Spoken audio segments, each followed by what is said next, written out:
Agora eu vou entrar mais na discussão que vocês perguntaram bastante ali, que é sobre se dá para viver, né, de arte, se existe um mercado consolidado, se existe um mercado consolidado para estudantes e qual a diferença entre licenciatura e bacharelado.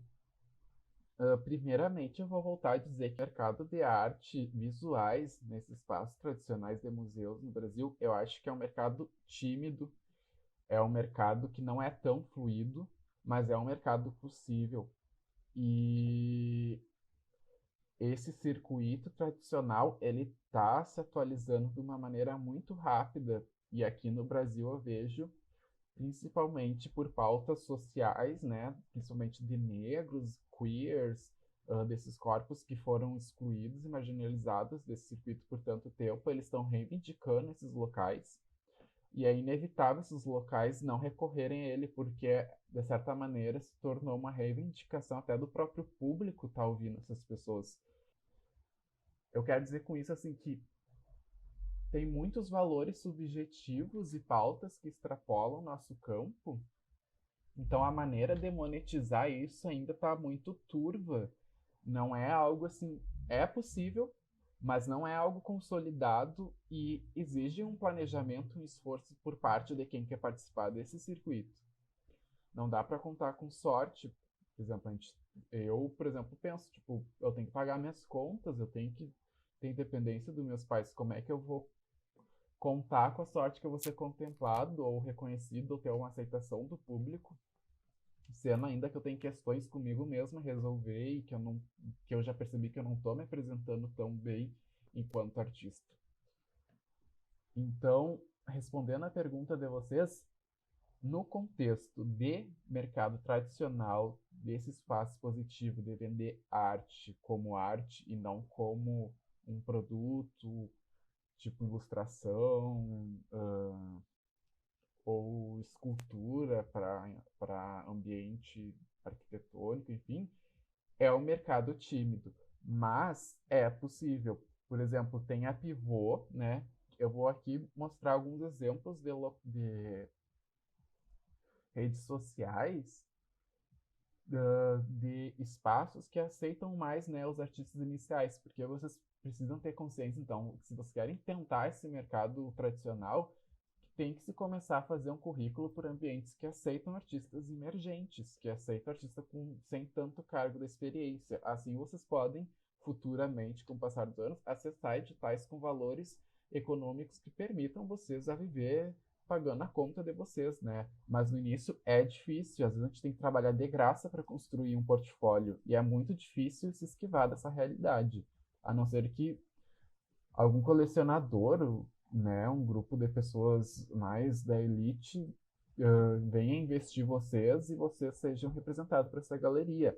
Mas sigo dizendo, é uma realidade mais de São Paulo, né? E ainda é pequena. Em Pelotas tem a Agape, por exemplo. Em Porto Alegre também tem vários locais, mas sendo bem realista, a concentração desse mercado está em São Paulo. O Pivô, ele abre inscrições para fazer residência artística, é muito interessante o trabalho deles. Gosto muito do site deles. Eles trazem muitos artistas diferentes. Nessa era de pandemia, eles têm trazido muitas falas online, participações online, grupos de pesquisa de artistas online, que é bem interessante de se pensar, é bem interessante de se ter no currículo. E pelo que eu venho lendo, não é uma coisa que necessite. Ai, poxa, tem que ter muito repertório para participar. Então, vale a tentativa, vale estar acompanhando. Tem a Casa do Povo também, que é uma arte bem desse contexto de reivindicar a democratização, né, da experiência artística, da intelectuação de arte. Também é ótimo de vocês estarem acompanhando.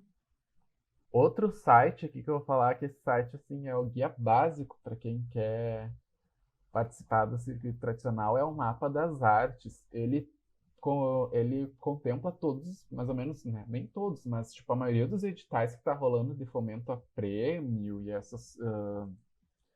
e é dividido por estado ainda, tu pode filtrar aqui qual estado que tu tá.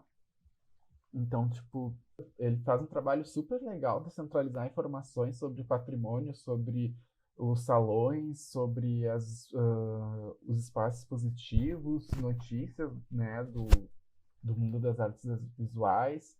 Então, assim, aguardem, esse link aqui é bem importante para vocês, o Mapa das Artes. Relacionado mais à fotografia, tem o FIF.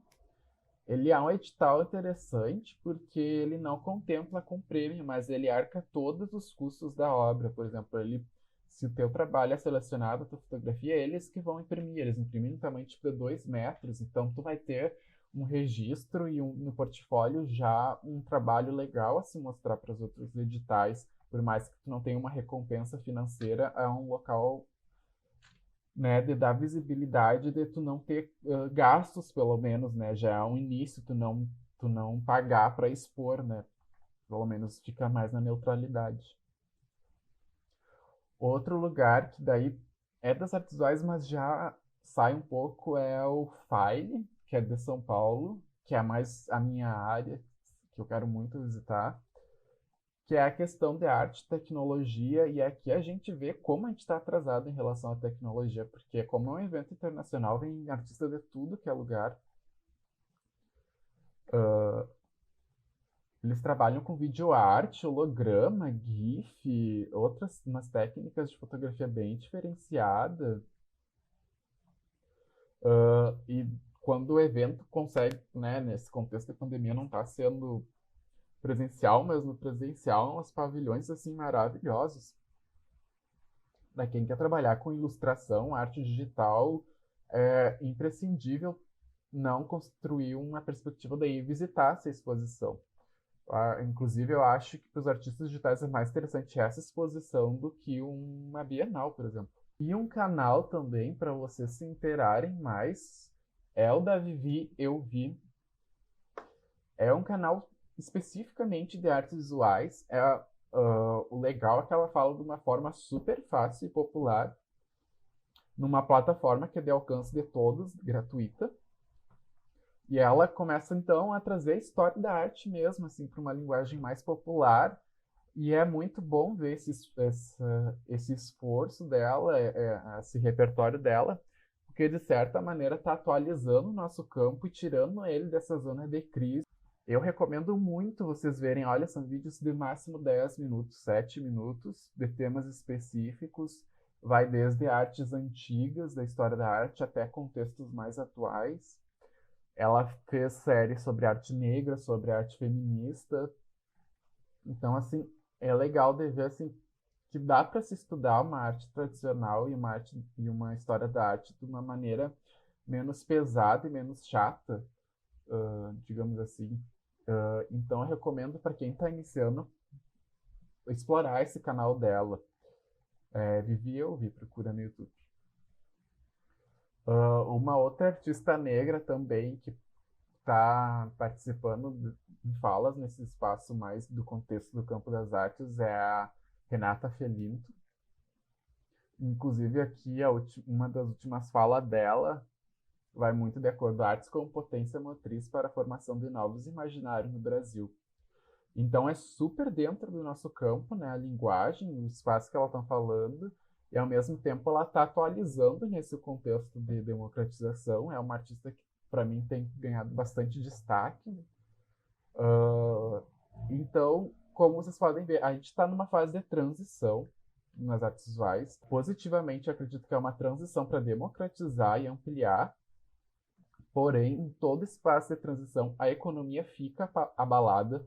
Então, não tem como se falar em consolidação, na minha perspectiva. E isso também vai de acordo com questões além do campo, né, desse atual contexto econômico, de ondas conservadoras que está assolando o mundo. A gente não pode desassociar o campo ao que está acontecendo no mundo, gente. Então, não é uma época que tu possa pensar que vai ser fácil conseguir se inserir nesse mercado tradicional. Mas, como eu falei, com planejamento, pegando os editais mais fáceis e indo para editais maiores, é bem possível. Bom, essa é o que eu tinha para falar sobre o campo tradicional. Claro, eu sou um artista mais voltado como artista pesquisador, eu não sou artista de galeria e nem estou participando do circuito. Mas essas percepções que eu trouxe foi em conversa com professores e profissionais que têm mais conhecimento do que eu. Acredito que vocês possam falar até com o professor Felipe da música, ele era de São Paulo e ele participou de bastante arte legal, de arte digital e performance desse circuito. Mas o leque de atuação do artista bacharel é enorme, é inimaginável a quantidade de coisas que a gente pode fazer. E isso é uma das potências do campo. Eu gosto de pensar assim, quando se fala, tipo, posso viver do que eu amo, eu acho que dentro das visuais muito pode viver do que tu ama. E também ter uma maturidade de pensar que no mundo globalizado, cada vez mais, não só os artistas, as profissões, requer da gente que sejamos multifuncionais e que estejamos atentos a questões fora da especificidade do campo. Então, eu gosto de pensar, o artista bacharel hoje tem chance de ter consolidação, mas ele tem que pensar, eu sou artista bacharel mais ilustrador, eu sou artista bacharel mais professor, eu sou artista bacharel mais pesquisador, eu sou artista bacharel mais designer de moda. Então, assim, todas essas questões, tipo, de profissionalização e de conseguir retorno financeiro, sempre põe um mais depois da nossa profissão e pensa qual é o melhor local, qual a melhor rede de network, né? Quais são as melhores pessoas a estar em contato de acordo com aquela minha produção, de acordo com a minha produção técnica. E daí nisso é importante de novo falar, conheçam a realidade de vocês, conhecerem com que vocês têm afinidade de criar, né? Vocês vão ir para um patamar mais que nem eu, de artista pesquisador. Então é interessante pensar em concurso público de professor, ou, por exemplo, no mestrado eu já estou pensando em trabalho de autoria, em escrever livros e participar de editais específicos, por exemplo, de arte, de ilustração e arte e tecnologia e literatura, não mais participar de editais de artes visuais, porque esse não é o meu canal.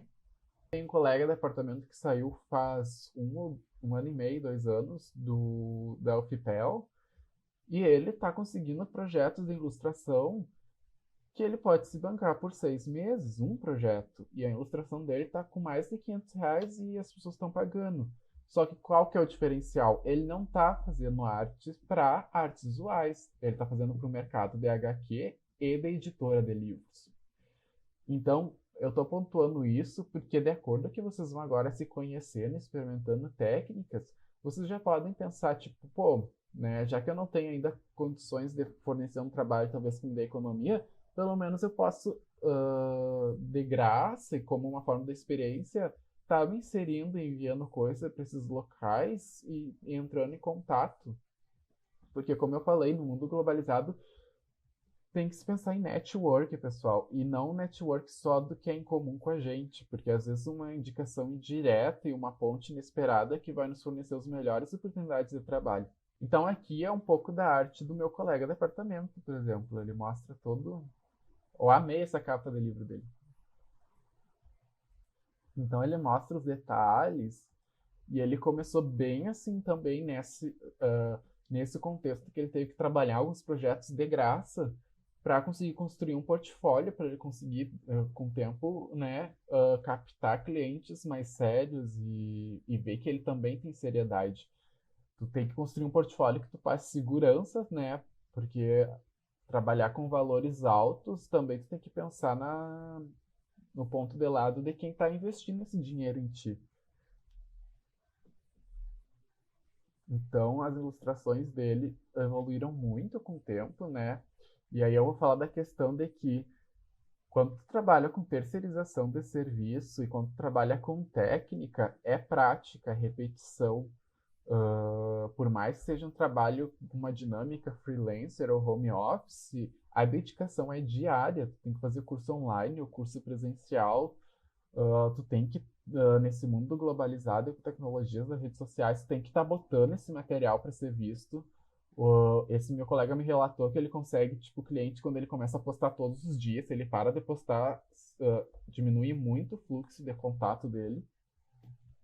É um pouco cansativo, mas é a realidade do mundo. Eu tenho que falar aqui que é isso que funciona para você conseguir sustento, infelizmente. Aqui eu vou mostrar o perfil do meu colega, do bacharel.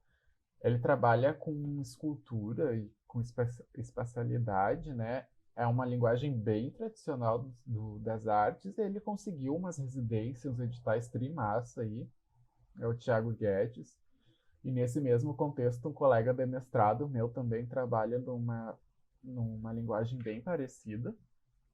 E também eu conversei com ele, ele está negociando uma residência em São Paulo. Então, assim, é possível. E ainda mais temos possibilidades fora, né, do campo. Qual que é a grande sacada? Tipo, o artista bacharelado ele vai ter um repertório de ampliação, de compreensão de uma cultura maior, que ele acaba se diferenciando por constituir narrativas mais diversas, mais complexas, né, e mais profundas. Então, eu acho que esse é o grande diferencial desse profissional para outro. Só que daí você pensa na dificuldade da gente, né, agenciar um pensamento tão complexo, que é o pensamento poético, e ainda se adaptar a isso para o mercado de trabalho. Então, talvez essa seja a grande dificuldade do curso. É a gente agenciar conhecimentos teóricos e mais subjetivos de tamanha complexidade que são não importantes só no contexto de mercado, mas de sociedade, né, em geral, e como monetizar isso. Por exemplo, o artista bacharelado pode trabalhar como concept artist, como diretor de arte, figurinista, cuidar do cenário de cinema. No meu mestrado eu comecei a me aproximar de concept art, porque eu preciso construir narrativas, eu preciso pensar já em ambientes, eu preciso pensar em objetos, eu preciso pensar na realidade daquele personagem. Então a fotografia de retrato já não me basta mais. Então, esses são alguns perfis do Instagram que eu uso de inspiração e que agora eu vou procurar cursos técnicos, né? Já comprei 2 online para investir né, nesse estudo técnico, nesse processo mais contínuo e conciso de criação de universos, além da literatura.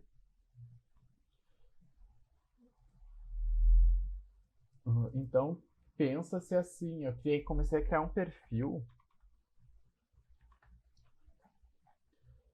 Daí eu criei um perfil experimental, né, esse ano, para começar a jogar essa minha história que eu estou criando na dissertação e que ela mescla com a escrita acadêmica. Então é uma história tipo, né, numa distopia cyberpunk.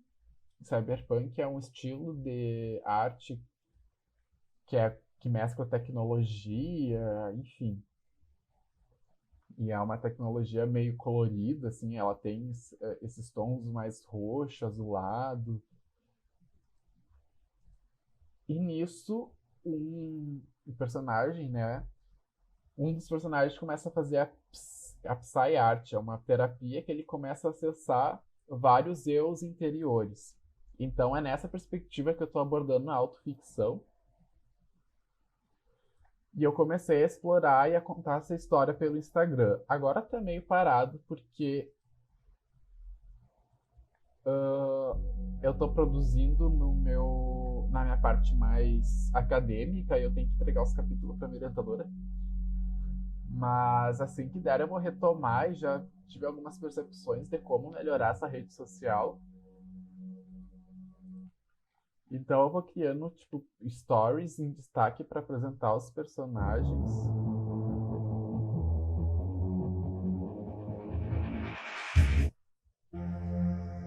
And I see cowards hiding.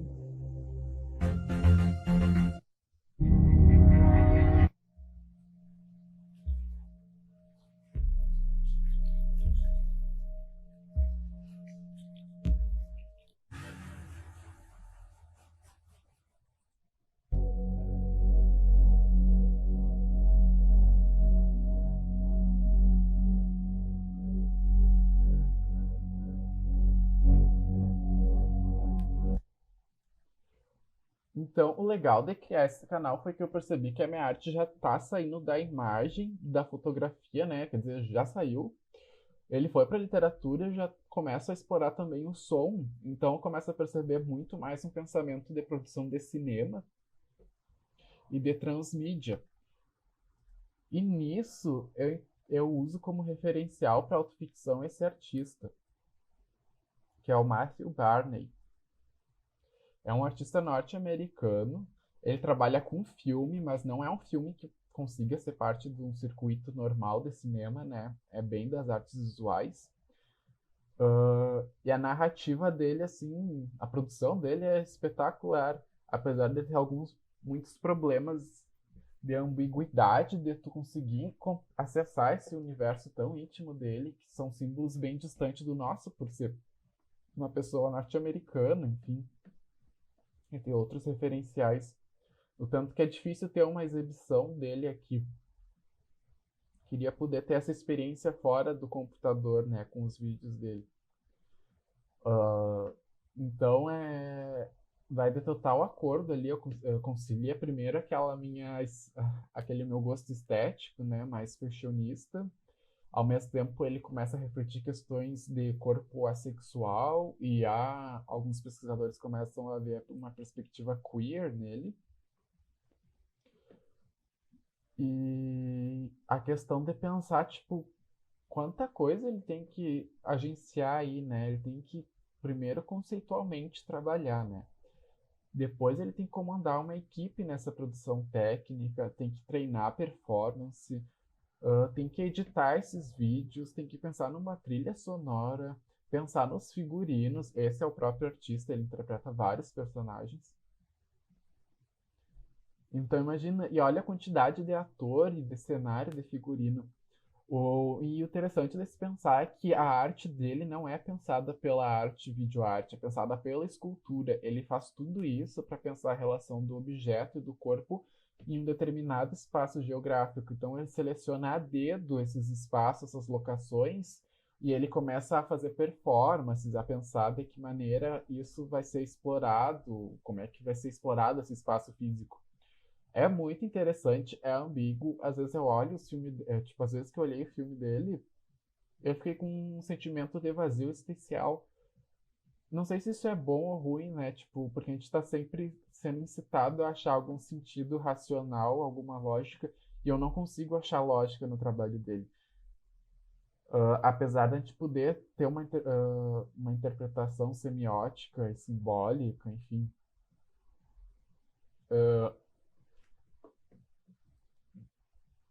Pode-se achar torrents, poucos dos filmes dele, mas é bem difícil acessar. Tem muita entrevista dele no YouTube, tem bastante artigo em inglês sobre ele, né? O The Guardian, que é o jornal norte-americano, faz bastante review do trabalho dele, mas tu percebe que é um trabalho assim para poucas pessoas. Ele mesmo fala que é para poucas pessoas e de certa maneira, para mim, bem elitizado, assim, que é um dos problemas que eu vejo hoje, né? Então, pensando nessa perspectiva de que eu estou atualizando meu trabalho e demonstrar para vocês, por exemplo, como eu mando um projeto, né? Que uma das perguntas foi a mediação no quanto à exposição. Essa pergunta eu posso responder em duas perspectivas, enquanto artista e enquanto mediador. Aliás, eu tenho mais experiência enquanto mediador com o grupo Patafísica do que enquanto artista que expõe.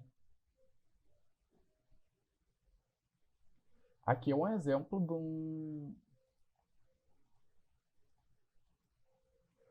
de um projeto que eu enviei agora na quarentena, Onironauta e Dias Amarelos.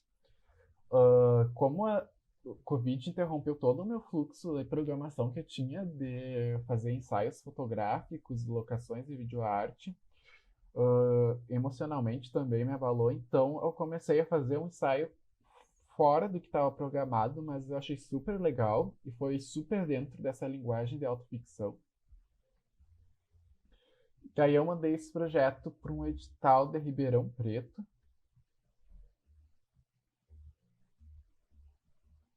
que eles pediam para enviar as imagens e posteriormente a montagem desse projeto.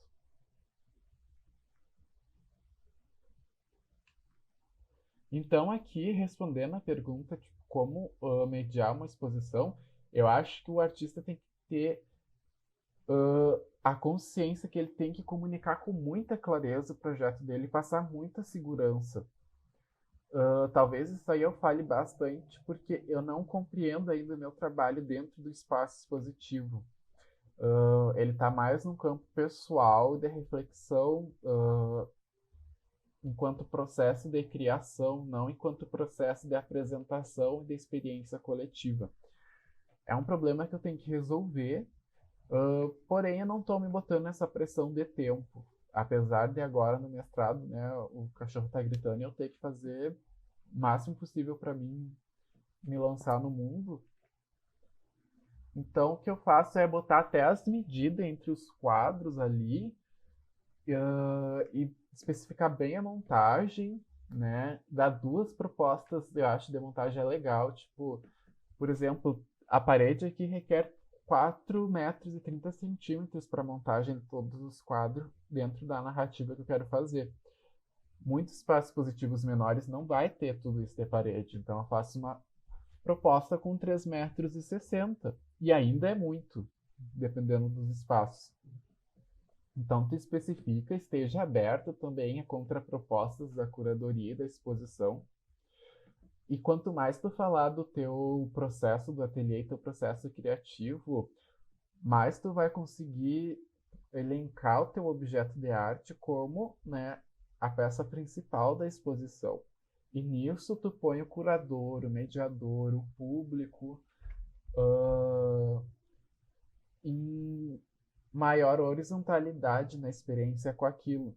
Porque a gente tem uma grande problemática do espaço de arte, que é essa hierarquização, né, do artista, do curador, da instituição tá lá em cima e o público tem que se adaptar a isso. Mas é super complicado, se tratando de Brasil, principalmente, porque a população não tem um acesso não tem uma educação intelectualizada para ter acesso a esses ambientes.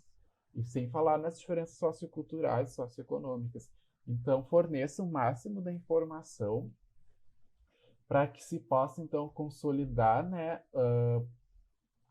materiais educativos e atividades de mediação potentes a ponto de romper com a intenção do artista, porque o artista apresenta o objeto, mas não deve acabar, para mim, né, na minha compreensão, é muito mais rico que extrapole, né, que a gente consiga, que as pessoas consigam aproximar aquela exposição da realidade pessoal delas, né, de alguma forma afetar elas de maneira mais profundamente.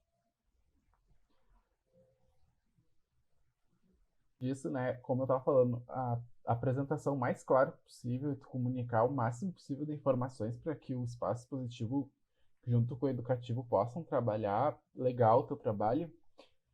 A questão da apresentação do teu trabalho pelo portfólio, porque o meio de tu apresentar para o mundo, para te se apresentar para o mundo, é por meio do portfólio. Ele basicamente é o teu cartão de visita corporativo. Aqui eu vou mostrar um exemplo meu que eu fiz para o mestrado, para entrar para o mestrado. O mestrado tinha a questão de que o portfólio tinha que ser em formato A4, então eu pensei em seguir uma tendência editorial, assim, de revista mesmo. O portfólio normalmente começa com as tuas exposições, um texto sobre o que tu está produzindo e uma biografia. Ainda acho que tem muito texto aqui, eu diminuiria, mas como se tratava de mestrado, eu quis encher a abobrinha teórica, né? Então, para mim, o importante é apresentar as imagens mais grandes possíveis, não pôr vários quadradinhos, porque não me adianta eu não mostrar a qualidade técnica que tem aqui, né? Os detalhes, são imagens com muitos detalhes. Daí aqui, né, eu ponho uma imagem principal dessa série, a imagem que para mim mais se destaca é essa, então eu elenco dentro de uma série qual que é a imagem que mais me chama a atenção, que eu acho que representa melhor. E aqui sim eu posso já diminuir o tamanho delas e mesmo assim pôr uma secundária mais em destaque e escrever um texto sobre, bem básico. Hoje em dia, cada vez mais as pessoas, né, estão com mais dificuldade de se concentrar e ler texto, mas num edital, por exemplo, que tu vai enviar para o espaço expositivo, normalmente é uma lauda, né, a respeito da série que tu vai enviar. Então eu fui elencando por ordem cronológica de produção. Então começa aqui no meu TCC, aqui já é depois do meu TCC, aqui é durante a minha fase que eu estava na agência de publicidade. Então eu fui começar a produzir. Aí que quando eu estava já saindo da publicidade, daí eu comecei a querer investigar mais figurino, né? E trabalhar mais questões de autorretrato, e acho que aí que foi a minha ponte para explicitar que eu estava trabalhando com autoficção. Esse quadro, por exemplo, tem 1,60, né? É super complicado o transporte dele, tem que pensar essas coisas também. Eu, como um bom aquariano, às vezes penso super grande, não penso na problemática que isso vai dar materialmente e dos custos que tem de pôr uma moldura no quadro de 1,60 e de transporte. Hoje em dia, para vocês terem uma noção, para imprimir uma foto de 2 metros, né, que às vezes é interessante, o trabalho requer um tamanho maior, tu botando uma moldura legal para proteger ele e mais transporte, uma obra vai chegar em torno de um orçamento de R$ 3.000. Como tu vai comercializar isso numa realidade que o brasileiro está trabalhando para pagar as contas? A gente não tem poder de compra aqui no Brasil. E ainda a gente tem a cultura do cartão de crédito, porque a gente mal compra as compras e quer gastar em roupa, né? A gente quer cuidar da gente, a gente quer cuidar da nossa beleza. Então, consumir a arte se torna uma das últimas prioridades por falta desse poder de compra. Então, é legal vocês terem consciência disso. Que a dificuldade principal do artista bacharel em querer viver fora de editais e querer um mercado direto de vendas representado pela galeria, é que o brasileiro não tem poder de compra. Há um esforço, por exemplo, em Pelotas, de professores, comunidades locais e amigos comprarem de artistas daqui, né? Há as feiras alternativas undergrounds, que é super interessante de se começar, mas tem que se pensar que não pode, que isso não é um mercado consolidado, não vai, tipo, mercado underground e esse esforço local de consumir arte não é uma prática contínua e eles não vão pagar, não vão, tipo, tu não vai poder cobrar um valor, por exemplo, que custei todos, né, o teu custo, dei uma margem de lucro ainda para ti continuar produzindo, tu vai cobrar um preço mais entre aspas, né, simbólico ali, não um preço que deveria ser justo diante do tempo, do gasto que a gente vai ter em produzir uma obra de arte. Então aqui eu já comecei a trabalhar mais questão de narrativa e figurino e estou cada vez mais me aproximando dessa ideia do Matthew Barney de produção audiovisual. Tá me faltando um pouco de coragem e talvez de parcerias, né, de encontrar profissionais, por exemplo, cameraman, pessoas que manjem bastante de edição de vídeo, eu manjo básico, uh, e eu me pus no limite de aprender Premiere e After Effects. Eu falei, daí quando entrei no mestrado, eu falei, não, eu vou ter que focar na minha pesquisa agora, porque eu não posso me pôr sempre nesse limite de estar aprendendo coisas novas. É muita informação no campo das artes visuais. Claro, tem pessoas que conseguem ter um limite emocional muito maior que o meu e que vão conseguir conciliar tudo isso. Então, no portfólio, vocês podem ver, eu botei a imagem de destaque, super clean. Eu acho que para apresentar o trabalho é imprescindível não ter poluição, a não ser que o próprio portfólio seja um dispositivo de arte. As informações técnicas também são muito importantes. Por exemplo, o nome da obra, o ano que tu produziu, as dimensões, que eu não botei aqui porque se trata de arte digital, então eu posso imprimir. Poderia pôr variável, por exemplo, né? Mas ela pode ser de 30 a 30 centímetros a 2 metros. Mas como ela não está impressa, eu decidi não pôr. E a técnica normalmente se põe, mas como eu já disse lá no texto inicial, já botei que se trata de processos de arte digital e tal e tal, eu não achei necessidade. Quando tu vai enviar para um local que os trabalhos estejam fora de um contexto de portfólio pessoal, põe o teu nome artístico por primeiro. Aqui eu não botei nome artístico porque, né, é o meu portfólio, ia ficar repetitivo eu pôr meu nome sempre. Questão da tipografia, da letra, da fonte, sempre uma fonte, né, legível, que trabalhe com que dialogue com a tua estética. Por exemplo, eu trabalhei com uma letra serifada, porque aqui é uma linguagem mais fantástica. Então, sempre pensar nesses detalhes é muito interessante. Quanto melhor a apresentação, mais tu vai conseguir captar, né, oportunidades para estar expondo e que bom se conseguir também para venda. Em questões de site, eu gosto muito, por exemplo, desse tipo, bem simples, expositivo. Tem um texto sobre e tem um link ali para entrar em contato com o artista, né? É sempre bom também, né, deixar bem claro que no teu portfólio tem que pôr teu e-mail. Se tu quiser expor mais o teu WhatsApp, teu celular e as tuas redes sociais. Inclusive, as redes sociais também, né? Como no caso do Vitor, servem de portfólio. O Instagram, no Brasil, é a rede social que mais funciona pra gente. Depois do Instagram, eu diria que funciona o Facebook, apesar de não achar tão interessante mais o Facebook. O Twitter funciona mais para quem quer trabalhar com literatura e cinema, porque o Twitter é um local de discussão, é mais o texto, né? Tu põe ali teu comentário e tu faz parte do trend topic do momento, que é super também interessante. O Twitter super funciona, ele viraliza mais que o Instagram, dependendo. E o Tumblr é uma rede social que eu gosto bastante, porém não é popular no Brasil, não é interessante pra gente. Claro, se tu quer trabalhar e quer alcançar públicos além do Brasil, é muito interessante.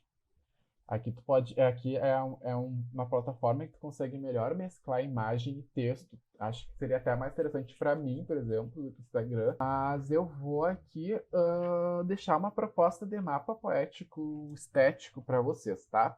Quando eu falo ali no primeiro vídeo que eu finalizo, tipo, compreenda a própria realidade, pode soar pesado, mas não, se divirtam nisso.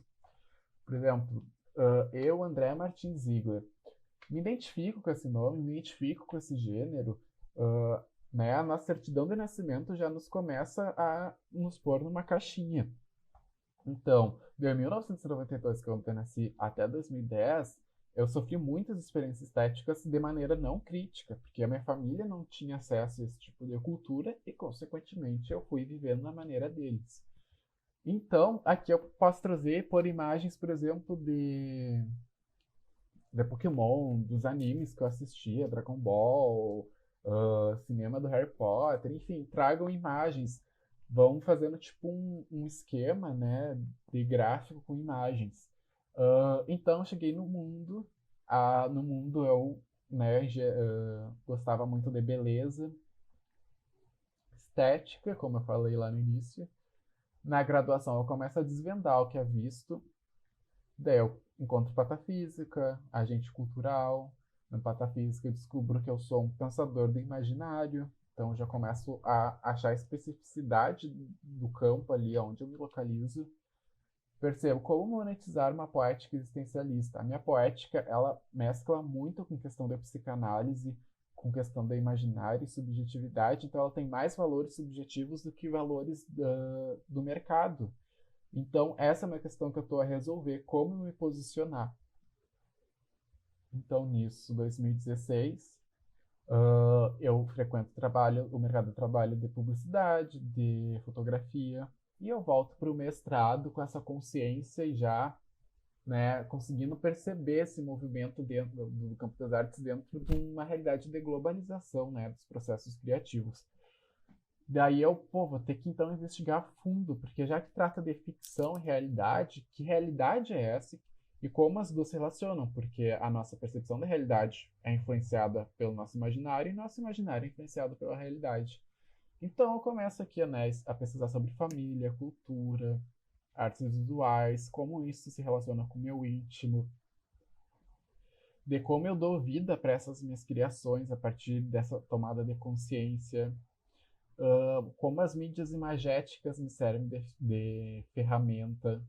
Então eu deixo essa proposta bem aberta. Vocês podem fazer em desenho manual, vocês podem fazer na arte digital, vocês podem fazer colagem. Façam o que tiver à mão de vocês, que fazem mais vocês felizes, e vocês trazerem as coisas que vocês gostam, que afetam vocês, ou coisas que vocês não gostam. No mestrado eu comecei a ter a percepção de que a experiência estética não estava só relacionada ao mercado, ao que era produzido nas mídias, mas também ver uma folha de árvore, sentir a água no meu corpo. Eu comecei a ter memórias muito mais afetivas que começaram a ampliar para além dessa realidade urbana e do ser humano, né? Começou a ampliar os meus valores de vida, tipo, eu sou muito fascinado pelo formato das plantas, pelo movimento dos animais, pelo voo do pássaro. E eu comecei isso é experiência estética também. Então, eu comecei a perceber o mundo um pouco mais fora da lógica mercantilista. Mas isso não resolveu meus problemas, isso só me engrandece enquanto ser humano, né? No meu mapa poético, eu trago também a vida holística e a questão da terapia. Eu tenho um acordo com a minha terapeuta, com a minha psicóloga, já que ela tem uma formação e um diploma em psicologia, se eu posso usar informações do que a gente conversa na autoficção, porque a autoficção, ao mesmo tempo, é muito autoanálise.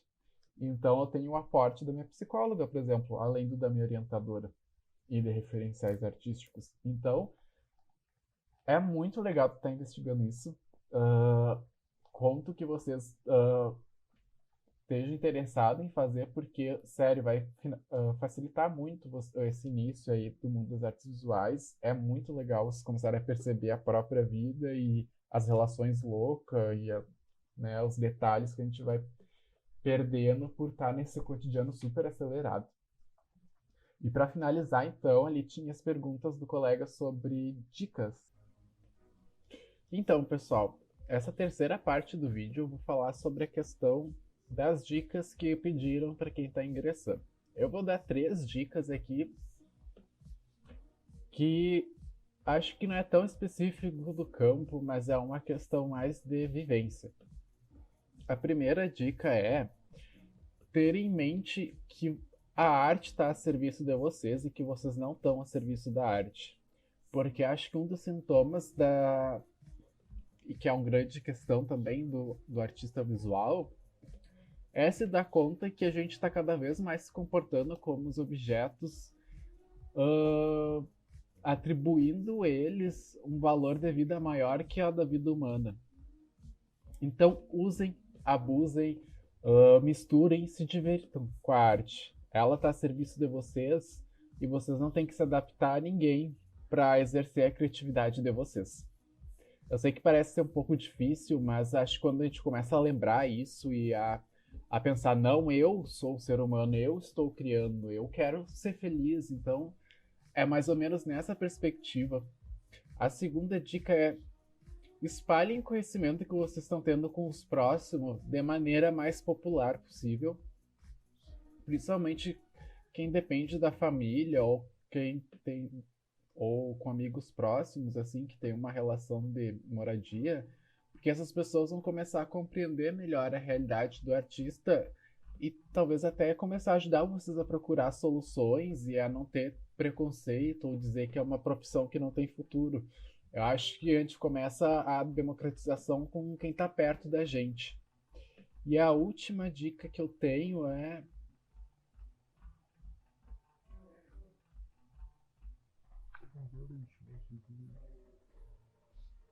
Calma aí que eu esqueci.